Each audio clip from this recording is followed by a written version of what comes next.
1000 سے زائد فلسطینی شہید ہوئے ہیں، جن میں معصوم بچے بھی ہیں، وہ خوراک کے لیے تڑپ رہے ہیں، وہ پانی کے لیے تڑپ رہے ہیں، اور ہم صرف یہاں پر قراردادوں پر قراردادیں لا رہے ہیں، عملی طور پر کوئی کام نہیں کر رہے۔ جناب چیئرمین، آج مشتاق صاحب، میں بیٹھا ہوا تھا، میں بھی قرآن شریف کا مطالعہ کرتا ہوں کبھی کبھار، آج مجھے ایک آیت میرے سامنے آئی، اچانک آئی، میں آپ کی اجازت سے چاہتا ہوں کہ وہ میں سنا دوں اردو ترجمے۔ جناب اعلیٰ سورہ نمبر 4 آیت نمبر 75،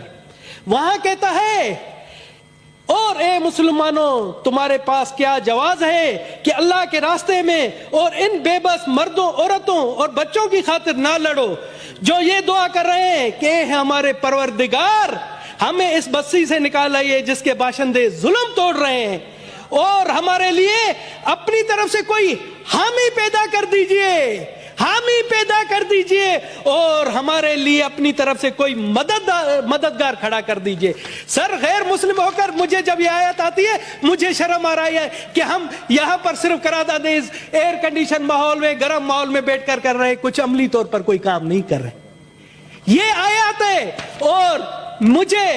مجھے کسی عالم نے کہا کہ اسلام میں ہے کہ اگر کہیں ظلم ہو رہا ہے تو اس ظلم کے خلاف آپ لڑو، آپ لڑ نہیں سکتے ہو تو اس کے خلاف بولو، آپ بولے نہیں سکتے ہو تو اس کے خلاف دل میں مذمت کرو۔ تو کیا ہے، کہاں پر ہے وہ چیزیں؟ مجھے بتائیں وہاں پر کہاں پر یہ چیزیں؟ سر، وہاں پر مسلمان نہیں مر رہے،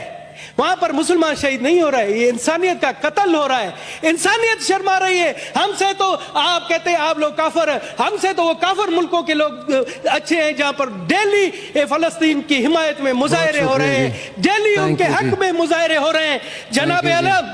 میں آپ کو سر مجھے دے، میں پاکستان کی 1 کروڑ اقلیتی عوام کی طرف سے اپنے فلسطینی بھائیوں کے ساتھ ہوں، اور ہمیں فخر ہے، مجھے فخر ہے، میرے خاندان کو فخر ہے کہ ہم نے ظلم کے خلاف اہل بیت کی بھی مدد کی تھی۔ اہل بیت ہمارے ہاں پاکستان میں مہمان تھے اور ان پر ظلم ہوا، ان کے ساتھ ہم مل کر لڑے، تو ہم اپنے فلسطینی بھائیوں کے لیے بھی ہیں اور اسی روایت کو برقرار رکھیں گے۔ یہاں پر آپ آئے، سب سے پہلے ہم کوشش کریں کہ جنگ بندی ہو، وہاں یہ جو معصوموں کا قتل ہے وہ رکے، اس کے لیے عملی اقدامات اٹھائیں۔ آپ مجھے کہیں وفد بنائیں، ہم دنیا میں جاتے ہیں، دنیا کو کہتے ہیں کہ جی وہاں پر سب سے پہلا کام کر دیجئے، خدا را وہاں جنگ بندی کرا دیجئے۔ دوسری تجویز ہے کہ وہاں فلسطین کے عوام کو، پاکستان کے وہاں سے 4 جہاز تو گئے، مگر میں کہتا ہوں